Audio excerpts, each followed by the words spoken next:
Nesse escândalo, nas notícias de hoje, a gente viu aí tentativa de intimidar através de violência jornalistas. Usar a violência para intimidar alguns e usar muito dinheiro para comprar os outros. Ah, mas o perigo para o Estado de Direito é o tiozão do churrasco, que bota a camiseta dele verde e amarela e vai para a rua. É uma vergonha.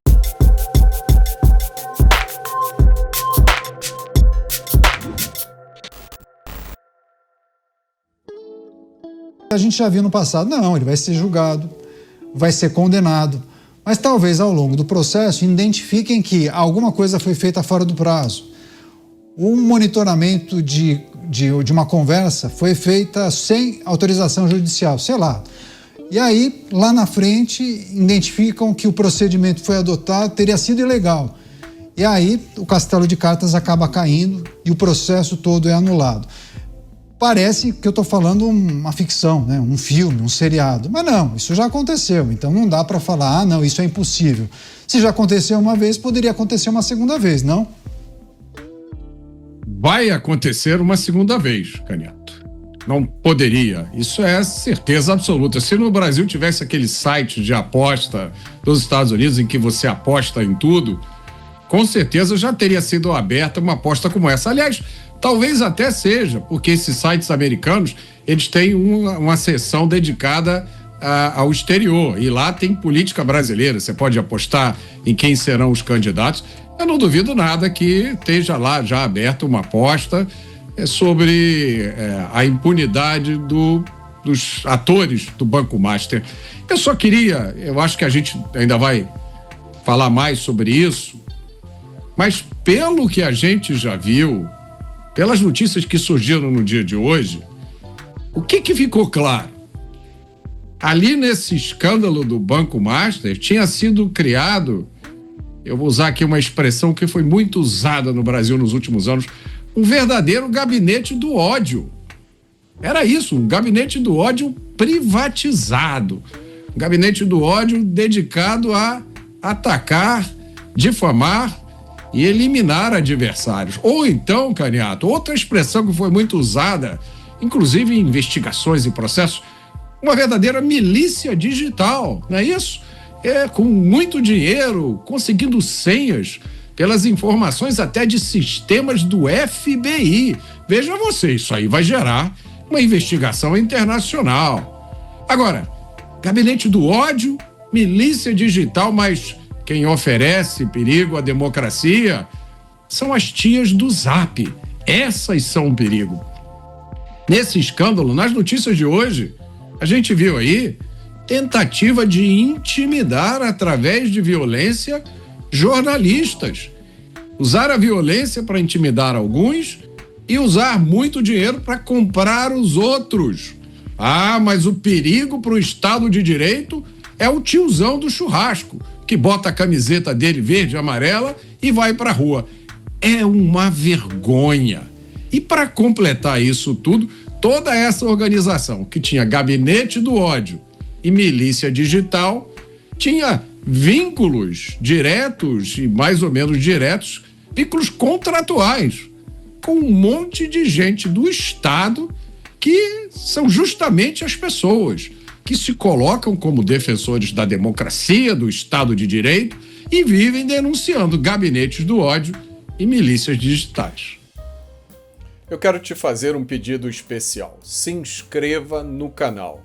É muito simples, basta você clicar no botão aqui embaixo. Depois que você se inscrever, você clica no sininho para ser avisado toda vez que a gente entrar no ar em uma live ou colocar algum material novo. E por último, se você puder, se torne um membro, contribuindo para o canal e nos ajude a manter a palavra da liberdade viva. Muito obrigado. Pois é, essa é uma notícia que inclusive repercutiu bastante, né? O ministro da Suprema Corte suspendendo a quebra de sigilo de uma figura muito próxima, e muitos veículos chamam de amiga de Lulinha, que tinha sido aprovada inclusive pela CPI do INSS. E o temor é que isso abra um precedente para que a defesa de Lulinha também solicite a suspensão da quebra de sigilo. Como disse o Dávila, Mota, não seria nenhum absurdo, né? Afinal, já vimos coisas parecidas acontecerem. Não é nenhum absurdo. Nunca foi fácil para o cidadão leigo entender certas decisões judiciais. A gente tem que admitir isso. Isso é normal e acontece em todos os países. Agora, a situação aqui do Brasil, ela pertence a uma categoria completamente diferente. Porque aqui há decisões judiciais que não só fogem à lógica, mas também não guardam nenhuma conexão com outras decisões anteriores tomadas em contextos similares. Ou seja, o precedente não quer dizer nada. O que se pode dizer sobre essas decisões é que geralmente há sempre um fator em comum, que é a ideia da supremacia da Corte Suprema sobre os outros dois poderes. Ou seja, a Corte Suprema é sempre quem tem a última palavra sobre qualquer assunto. E quando você soma isso ao ativismo judicial é quando os magistrados acham que cabe a eles fazer políticas públicas. Então, se eu acho que deveria existir uma lei sobre alguma coisa e não existe, então eu vou tomar uma decisão com caráter de lei.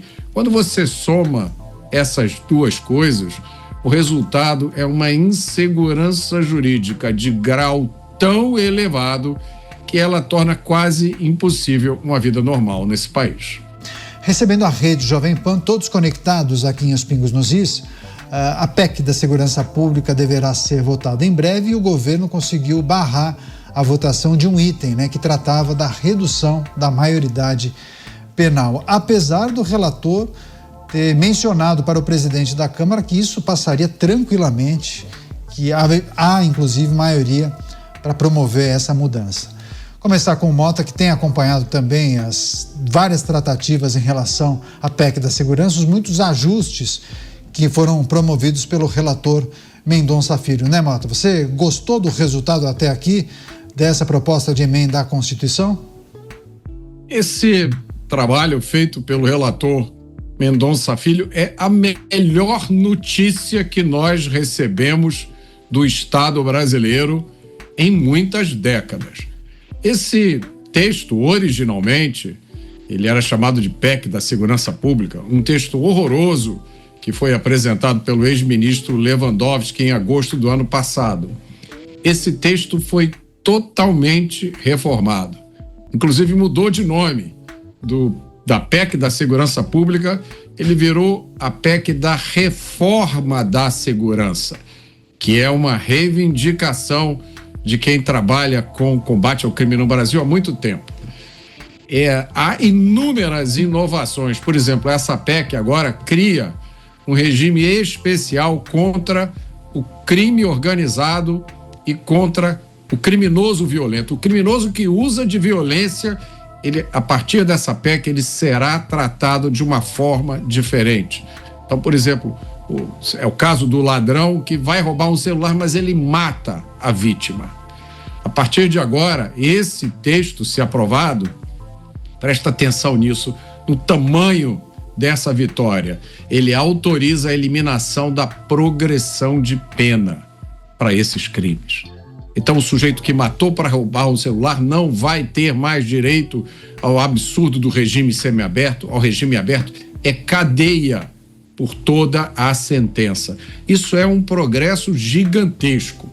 Esse novo texto também, entre outras coisas, autoriza o cumprimento da pena em presídio de segurança máxima desde a prisão provisória, antes mesmo da sentença em definitivo. Ele também amplia as hipóteses de apreensão de bens do crime, mas acima de tudo, Caniato, e aqui está a grande mudança que nós todos hoje, todos os brasileiros, nós estamos tão cansados desses absurdos todos que a gente vê todos os dias, mas hoje o brasileiro pode ir dormir se sentindo um pouco melhor, porque finalmente nós temos homens públicos que entendem o que está acontecendo no Brasil e o texto dessa PEC, totalmente modificado, introduz na justiça o conceito de direito das vítimas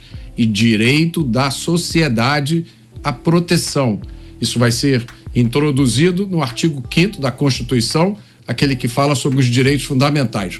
Pela primeira vez, explicitamente em uma legislação, em uma emenda constitucional, o direito das vítimas à justiça e o direito da sociedade à proteção, eles vão ser contrapostos ao direito dos criminosos, que até hoje era o único foco do sistema de justiça do Brasil.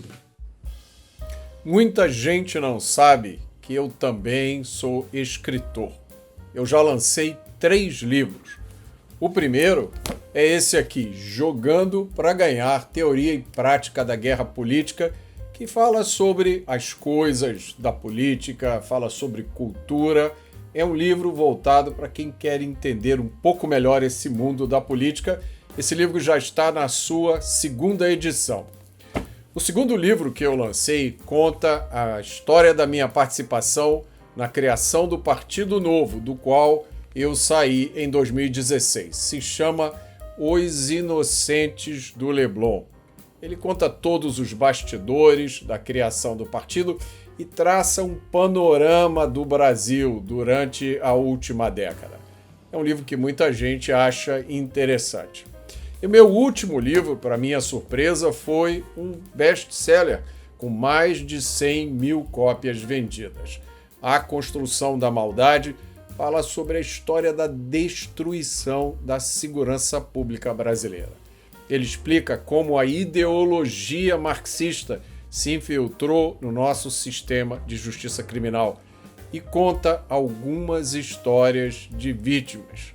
É muito importante para quem quer entender um pouco melhor sobre o que acontece no Brasil. Ele tem dados, fatos, referências. Não é um livro de opinião, é um livro que mostra um panorama da realidade. Todos esses livros você pode encontrar na minha livraria online, livrariadorobertomota.com.br. A minha livraria tem uma seção só com recomendações. São livros que eu li e que eu recomendo que você leia. São, acima de tudo, livros bons, gostosos de ler, porque ninguém merece livro chato. Eu quero lembrar a vocês que eu faço palestras. É uma das atividades que eu mais gosto de fazer. Palestras sobre política, panorama geopolítico, sobre economia, sobre cultura e sobre segurança pública. Para maiores informações sobre as minhas palestras, mande um e-mail para meiahoracom.mota@gmail.com. Muito obrigado.